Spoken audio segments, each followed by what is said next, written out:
اشفاق احمد صاحب ہمارے ایک دانشور نامور مفکر ہو گزرے ہیں۔ وہ فرماتے ہیں کہ میں سندھ کے صحرا میں ایک جگہ ڈیرا لگائے ہوئے تھا، تو میں نے دیکھا کہ وہاں کے بستی کے لوگ صبح صبح اٹھتے ہیں اور وہ اپنے جانوروں کو چرانے کے لیے نکل پڑتے ہیں۔ کچھ لوگ شہر میں چلے جاتے ہیں جنس و اجناس کی خرید و فروخت کے لیے۔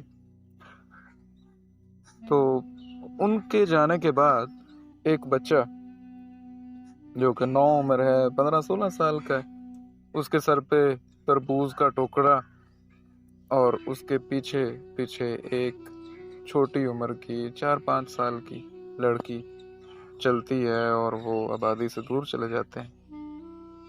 تو پھر وہ اسی طرح جب یہ اپنے تربوز بیچ لیتا ہے تو پھر وہ واپس آ جاتا ہے۔ جب میں نے پوچھا تو مجھے بتایا گیا کہ یہ بہن بھائی ہیں اور ان کے والدین فوت ہو چکے۔ میں نے اس بچے کو بلایا اور کہا کہ یار یہ لڑکی جو ہے یہ تمہارے پیچھے پیچھے چلتی ہوتی، تو اس کی کیا وجہ ہے؟ یہ تیری بہن ہے، اس کو تو اپنی نظر کے سامنے کیوں نہیں رکھتا؟ تو اس نے آگے سے ایک جواب دیا۔ اشفاق صاحب کہتے کہ وہ جواب سن کر آنسو تو میرے نہیں رکتے تھے، ساتھ میری آہیں بھی نکل آئیں۔ تو اس نے کہا کہ جناب آپ کو پتہ ہے گرمی سخت ہے اور سورج آگ برساتا ہے، جب میں سر پر ٹوکرا رکھ کر چلتا ہوں تو ٹوکرے سمیت میرا سایہ بڑا بن جاتا ہے۔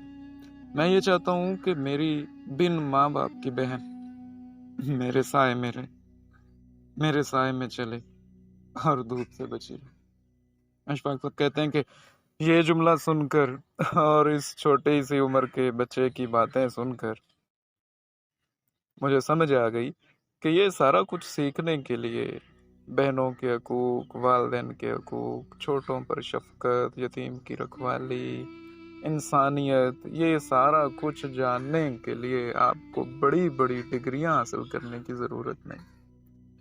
اگر یہ سارا کچھ ڈگریوں سے ملتا ہوتا تو یہ جو چھوٹا بچہ ہے اس کو تو پتہ ہی نہیں ہے کہ زندگی کے اندر تلاطم خیز موجیں ہوں تو پھر کیسے ان کو ٹریٹ کرتے ہیں، کیسے ان سے بچتے ہیں۔ لیکن اگر یہ جانتا ہے تو پھر اس کا مطلب یہ ہے کہ یہ ان بہت سے پڑھے لکھوں سے بہتر ہے جو یہ ہماری روایات، جو یہ ہمارے تصورات، انسانیت پر مبنی حقوق جو ہیں جو ان کو نہیں مانتے۔